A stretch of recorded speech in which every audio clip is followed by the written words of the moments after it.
Looking for inspiring destinations, incredible places to stay, and the most exciting bucket list experiences to travel to next? Welcome to Destination Everywhere with hospitality and travel entrepreneurs Todd Bludworth and Andy McNeill. Having traveled to over 100 countries, Todd and Andy bring you unique perspectives with celebrities in the know, hospitality experts, and native connoisseurs to discover must-dos and inspirational destinations to plan your next trip for business or pleasure. So pack your bags and get ready as we bring you Destination Everywhere with Todd and Andy.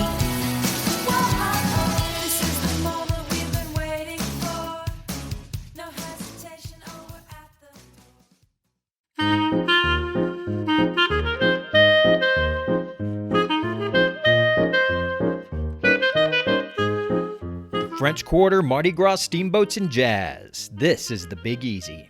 Anthony Bourdain once said, "There's no place on earth even remotely like New Orleans." And we have to agree. New Orleans has its own unique cuisine, energy, hospitality, and culture unlike anywhere else on earth. There seems to be a buzz in the air. Haunts where Spanish and French history have clashed, plantations and swamps, the soul of a trumpet, and of course, festivities on Bourbon Street. Join us as we explore the intoxicating lore in today's episode of Destination Everywhere, New Orleans.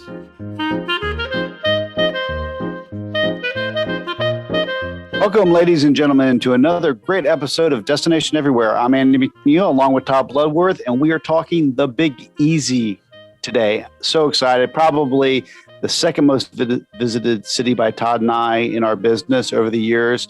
We've done so much there, from sales meetings to incentive trips to events galore with the Super Bowl. It's just been, I think, one right after another through the year, and we love it. The food's amazing, and there's so much to do.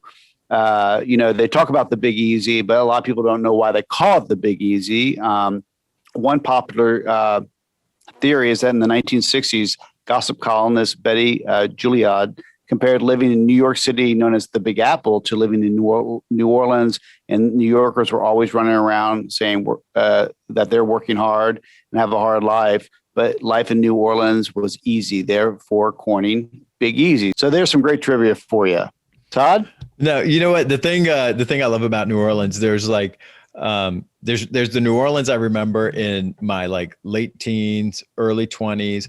And then, there's the New Orleans of your late 20s, early 30s. And now as a business professional, there's the New Orleans as someone now in my late 40s. It's been timeless, and the city doesn't get any less boring with every trip. It's just that you feel like, okay, I did this in my 20s. Now let's go check this part out. Something I never would have done previously. Between the types of restaurants I would have gone to the types of restaurants I want to go to now, I've definitely turned into much more of a foodie, and New Orleans always has something new. I think one thing I would recommend to our listeners is really get out and see the extended neighborhoods without a doubt of the city. Don't stay just in the touristy area. There are so many things to do, and the ways to get around. From streetcars, the trolleys, to taxis, the streetcars, absolutely. To the horse carriages. There's lots of different ways to see the city. Yeah, if you're only thinking about Bourbon Street, you're really, really doing the city a disservice. That's a big part of it, obviously, but the city has so much more to offer. So definitely get out and check it out. So let's get to work. Let's get to work. We're going to be right back with our first guest. So stay tuned.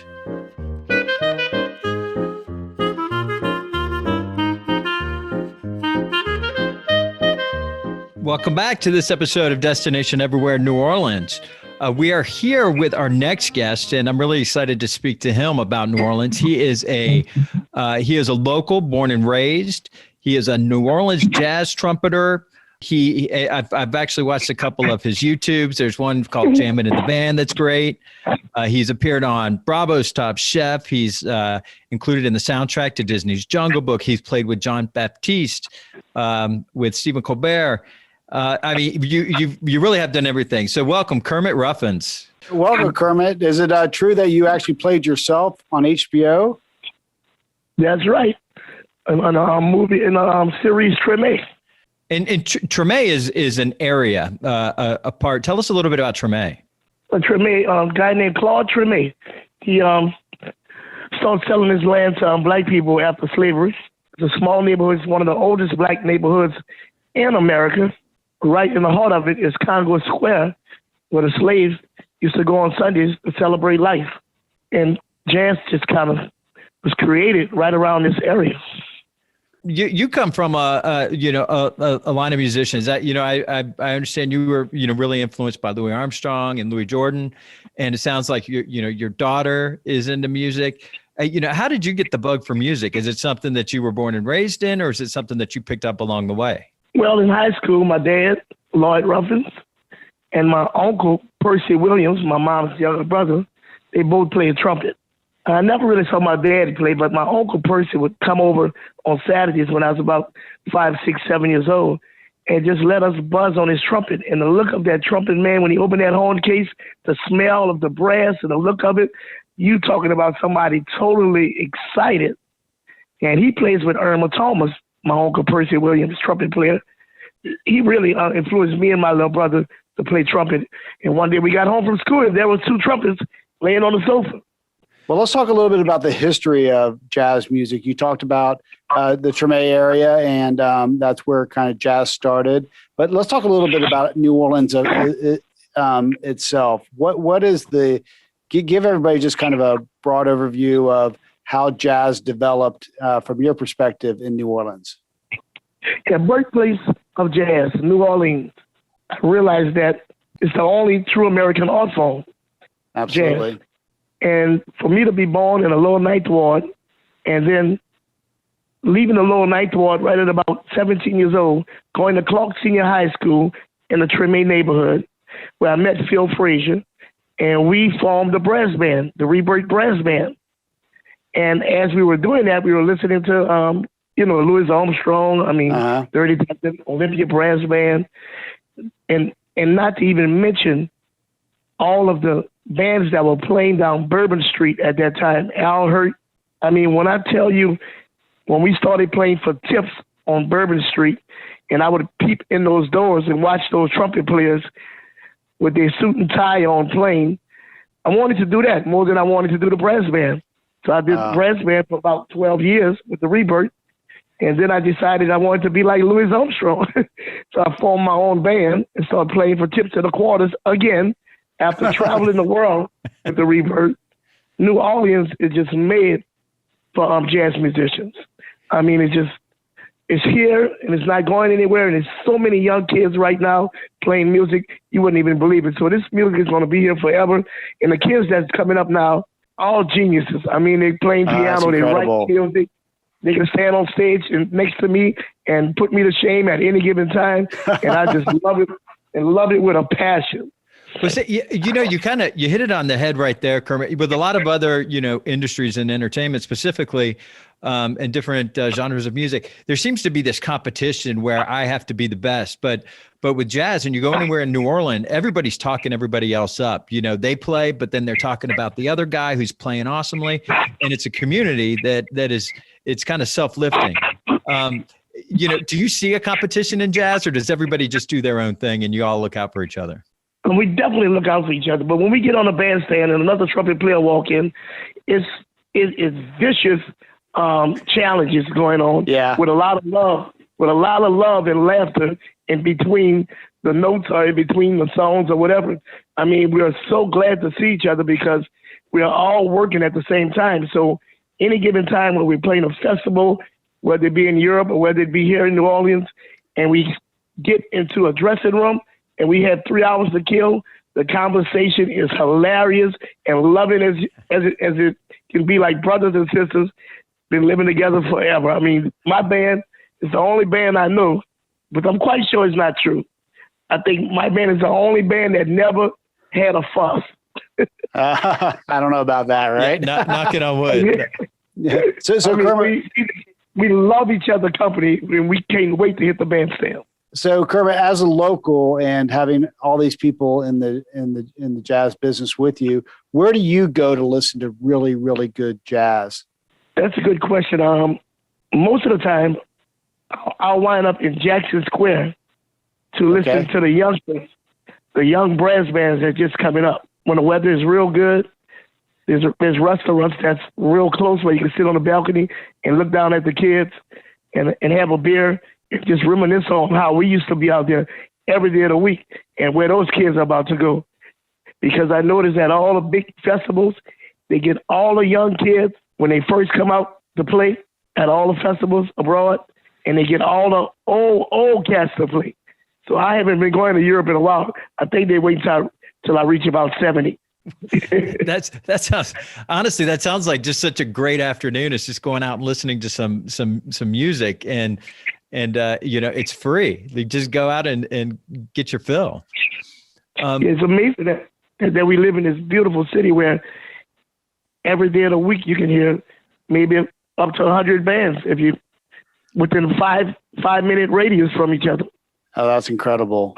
Now, tell us a little bit. I mean, obviously, New Orleans is known for Jazz Fest, and I've been a couple of times, and surprisingly, you got to go into the right tent to hear the good jazz. I mean, so much of it now is pop music and pop culture, but there's some great tents that have gospel, jazz. Do you have any good experiences with Jazz Fest that you can share with us?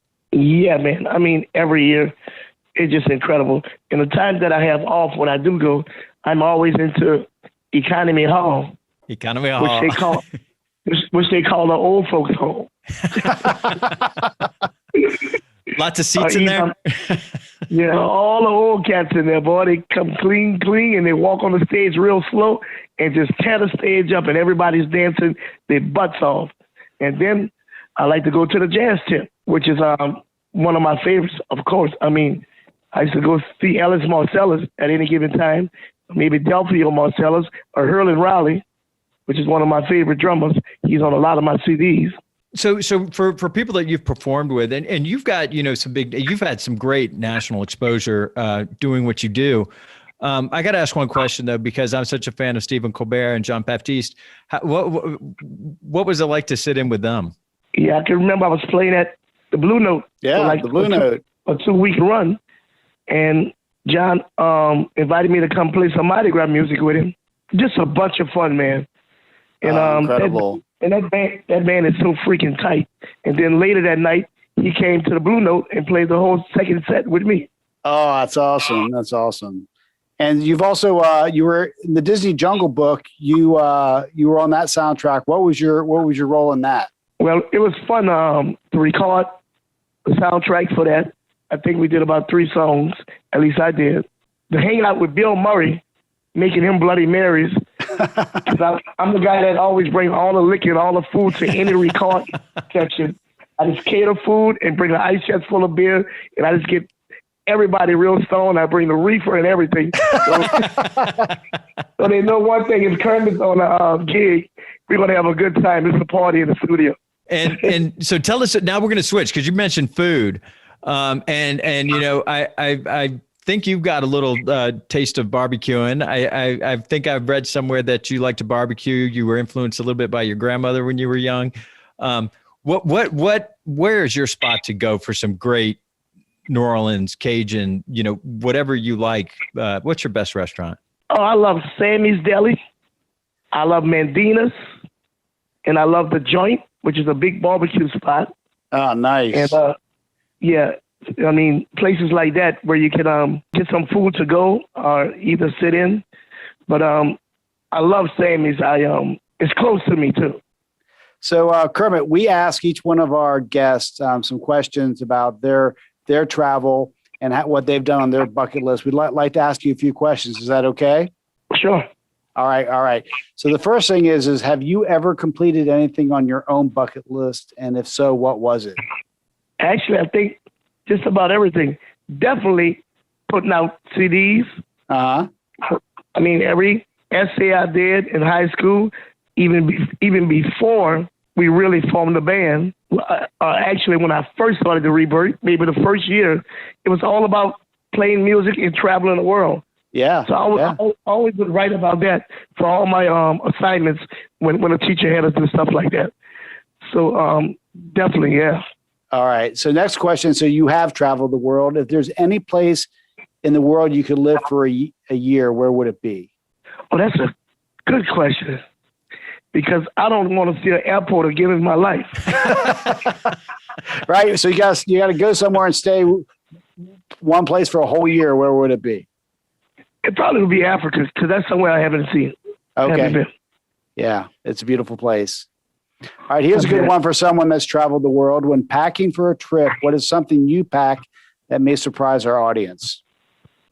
Whenever I'm traveling and I realize I'm staying in a hotel for a week or longer, yep, I bring a crock pot, red beans, frozen this, frozen that, and before the gig, I'll put some rabbit or chicken in a crock pot. And when we come back from the gig, it's just smelling up the whole freaking hotel. You are a true son of New Orleans, that's for sure. Where can we find you on social media? What are some of your social media names? Ruffins BBQ, Kermit's Trim Mother-in-Law Lounge, which I put up a GoFundMe for the bar, the Mother-in-Law Lounge, which the support that I had was overwhelming, and I cannot thank those beautiful people from all over the world that helped me keep the lights on around here.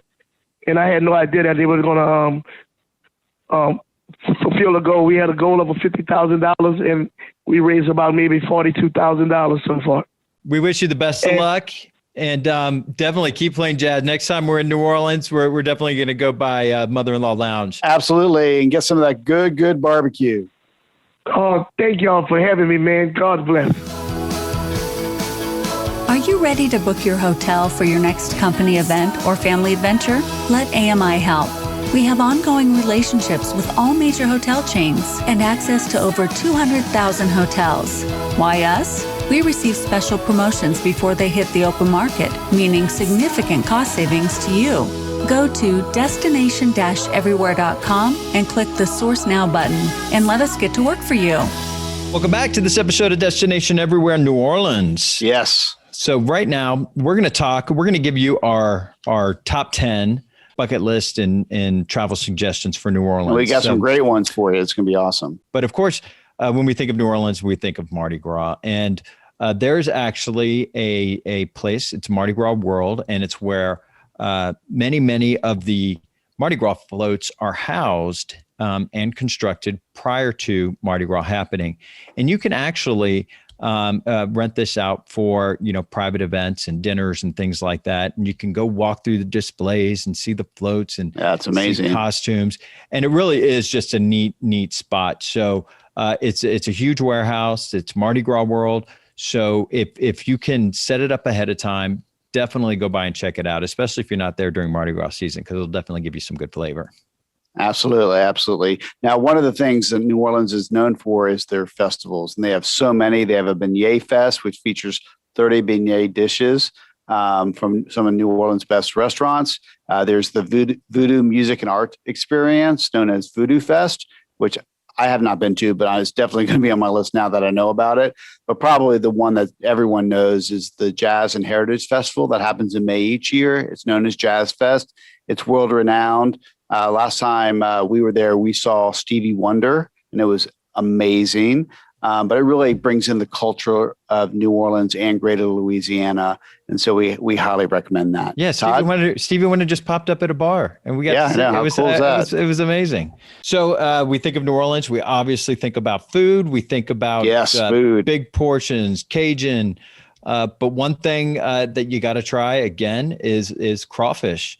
And New Orleans is known for seafood, so a crawfish boil is a must. And some of the best places to get crawfish are Frankie and John's, Big Fisherman, and Cooter Brown. So we recommend you give it a try. It's a unique experience if you've never done it, and there's a certain way that you're supposed to do it. So maybe do a little research before you go to a crawfish boil. Awesome. And something I have, and Todd, did you ever see any of the American Horror Story series? Oh, yes. And I know which one you're going to bring up because I did see it. It was very good. It was the one about the witches. And so you can actually go see all the places that were in the movie. We're in the series. You have Buckner Mansion in the Garden District, which was Mrs. Rubishow's Academy. Yeah, absolutely. And then the Tall Omega Fraternity House in the show at Tulane University acted as the Roundtable Clubhouse, and they use that several times during the series. And then you have the LaLaurie Mansion, which was once owned by Nicolas Cage, that plays Madame LaLaurie's House of Horrors. So definitely a fun afternoon. Go around and see where American Horror Story was, and that was a great series. Probably that one was Coven. Yes, Coven was the one of it. So you can also just take a private tour of the Garden District. Obviously, one of my favorite things to do. And the gardens are amazing in New Orleans. So you can, find a local guide to walk you through historic streets of the Garden District. You'll learn about different styles of architecture and the famous stories about the houses and who's lived there. The talent that comes out of New Orleans in terms of, authors and writers is amazing. So if you get a chance, go definitely just take this walking tour of the Garden District. And back to food. So here's a great one: is take a culinary workshop at the Bakehouse. It's run by Joy the Baker, known as on Instagram as Drake on Cake, who offers classes, workshop, and events and private parties where you can learn how to make all kinds of dishes, from pastries to cakes, pastas, and pretzels. I love a good cooking class. So this one sounds fantastic. It's called the Culinary Workshop at the Bakehouse. Well, this one, if you're into like the secrets and the good stories, a little bit of background about properties, like, I'm all about a good hidden speakeasy, but you can go ask to see the secret room at MS Rao Antique Shop. And inside this well-known antique shop, there's a secret door to a private room that hosts the shop's most special pieces. There's 3 Monets, a Van Gogh, 2 Norman Rockwells, and many more. So go see the secret room. That's amazing. Here's one that Todd and I were just walking down the street one weekend in between events we were doing in the city, and we came across this clubhouse, and there's just tons of stuff going on. So we walked in. So what is going on? And it was actually a drag queen brunch where they had some of the best drag queens from the city. It's at the Country Club. Yeah. And the energy was great. It was gorgeous out. And they have indoor and outdoor seating. I would highly recommend that you get the outdoor seating, and definitely reservations ahead of time. Get a reservation because you'll be waiting a while. Yeah, absolutely. So much fun. And if you haven't had your fill at the drag show at the Country Club, stop by the Sazerac House. The Sazerac is a cocktail, and it earned its fame to New Orleans. It's earned its fame in New Orleans back in the 1850s. And now you can enjoy exclusive tastings hosted by expert bartenders, unique experiences that celebrate the city drinks and customs at this distillery. So definitely check out a private tasting at the Sazerac House. Yeah, you're definitely going to get those drinks at any of the festivals. They all have Sazerac specific drinks, and they're all incredible. And finally, our good friend Marie Carmen, who we've gone to New Orleans a couple of times, she taught me something years and years ago, was you've got to make reservations ahead of time at the best restaurants. And the best restaurants are constantly changing. The chefs are moving around. But Condé Nast did a 2021 article on the 27 best restaurants in New Orleans, and here are the top 3. So write these down and then get reservations ahead of time. Number 3 was the Commander's Palace.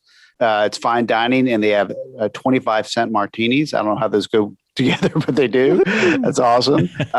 And number 2 is Willa Jean Restaurant and Bakery, and it is hosted by James Beard Award winner Kelly Fields. So you definitely want to get reservations there. And number 1 was Nina Compton's Bywater American Bistro. So get those on your list for your trip, and you will have a fantastic time, I promise. All right. And we are going to take a quick break, and we're going to be back with our next guest, Ralph Mahana with the Windsor Court. So we will be right back.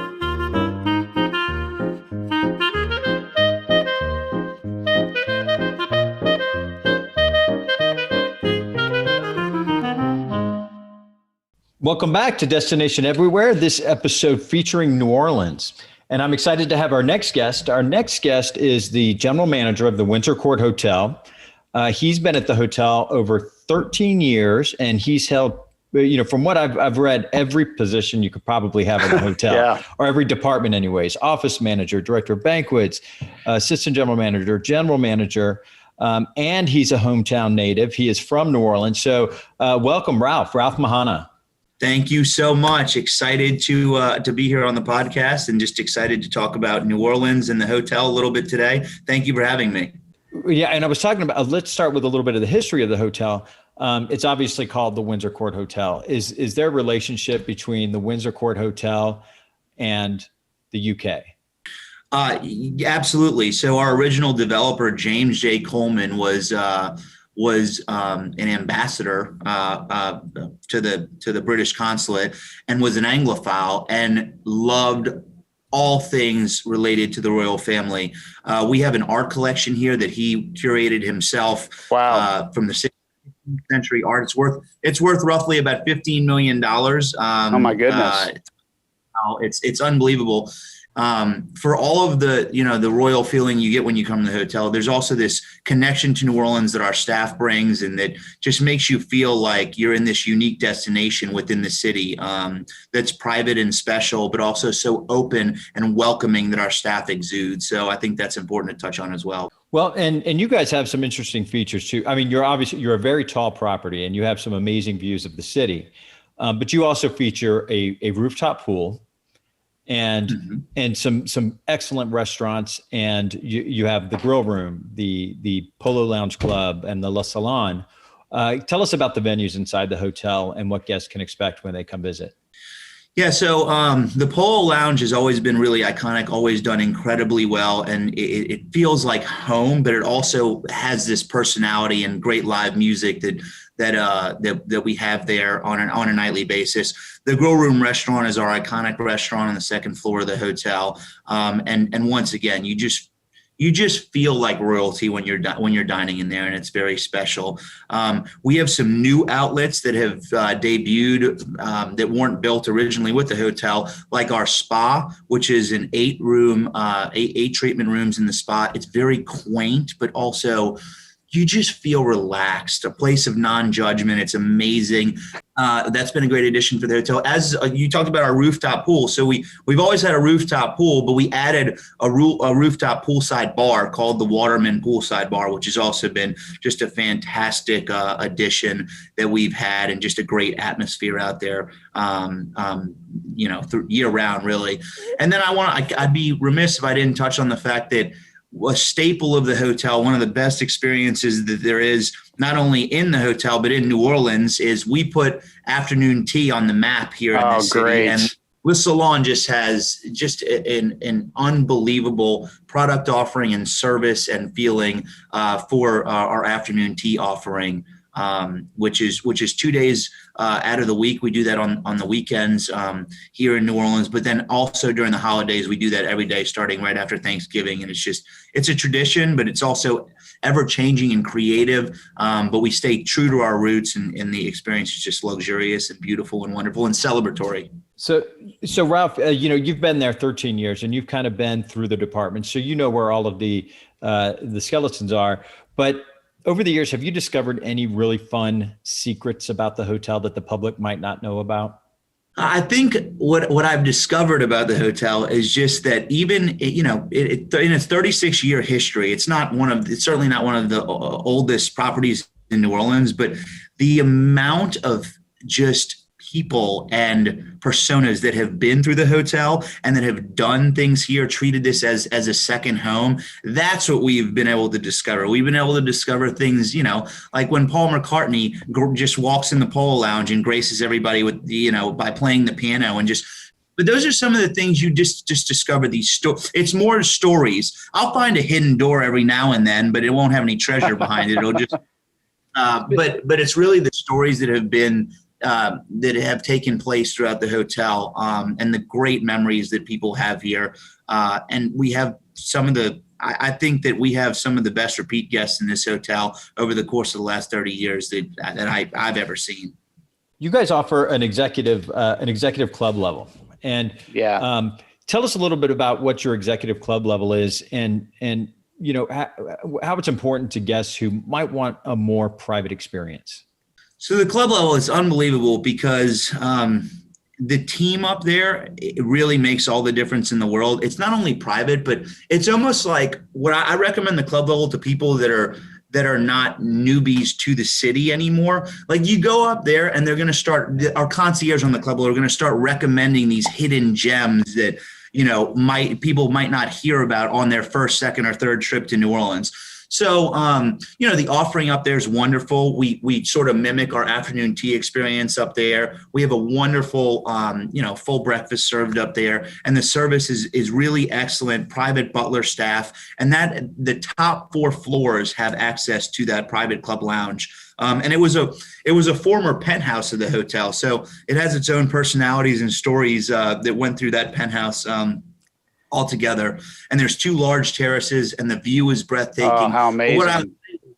Yes, it's unbelievable. But what I'll say is the culinary experience, the beverage experience up there is second to none, but it's really the team that is going to open up things around the city and open up stories and just different places that you might have never heard of. And it's just like a more expert level experience of New Orleans. I mean, the one I would definitely touch on is definitely that afternoon tea is an experience unto itself.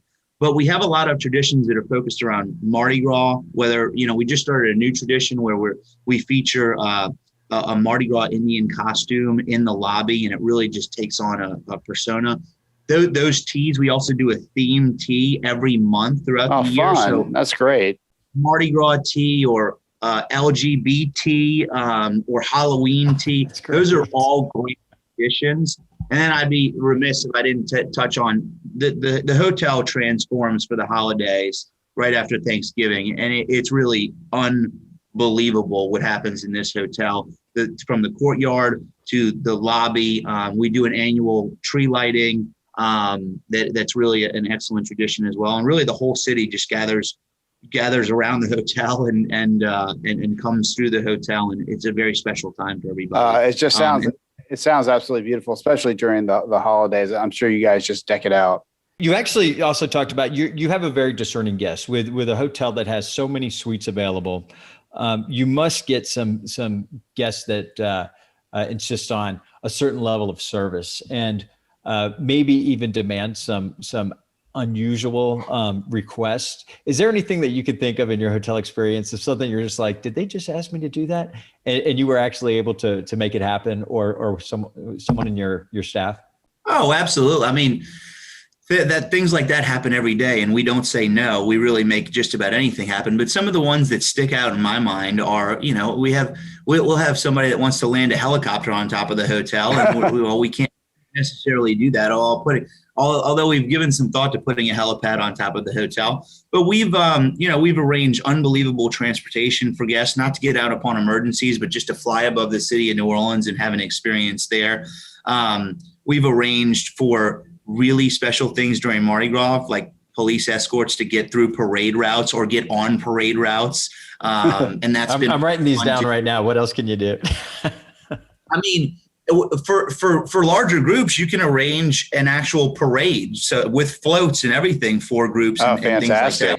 Really fun and special. I think at one point we arranged a parade where some local chefs were actually brought food on the float while some of the we actually had a dining experience on a float in riding through the city of New Orleans for a small, really high-end group that we had here. So we've done a lot of things revolving around Mardi Gras that have been really hard to access without some. It is for sure. I mean, you have Mardi Gras, you have Jazz Fest. As a local, what are some of your other favorite local events? I mean, there's one, it seems like every weekend in New Orleans. What are some of your personal favorites? Well, I divide them into two. I divide them into music and I divide them into food. And then sometimes they always food. One way or another. But it'd be crazy not to mention French Quarter Fest, which is more of a regional event than we get a lot of people within the region or within Louisiana come in for French Quarter Fest. So many local artists. And just really great food booths throughout the city. Sort of like, it's like Jazz Fest, but more local artists and divided in multiple locations throughout the French Quarter. And that's just unbelievable. And then, some of the newer festivals like Po' Boy Fest or Fried Chicken Fest or Seafood Fest, you can't go wrong with some of those food festivals here. But I would say my favorite is French Quarter Fest. I couldn't agree with you more. Well, Ralph, thanks so much. Where can our listeners find you guys on the web and on social media? The Windsor Court Hotel is on Instagram, Twitter, Facebook, and LinkedIn, of course, as a more professional based. But all of our social media is readily available under the hashtag Windsor Court Hotel.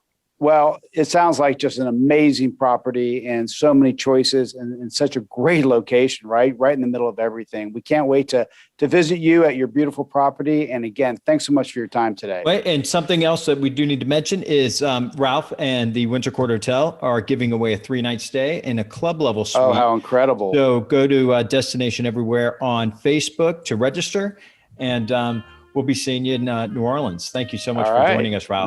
Nolans. Thanks, Ralph. Can't wait to see you, Nolans. Thank you all very much. It was great to be with you today, and I'll see you down in New Orleans.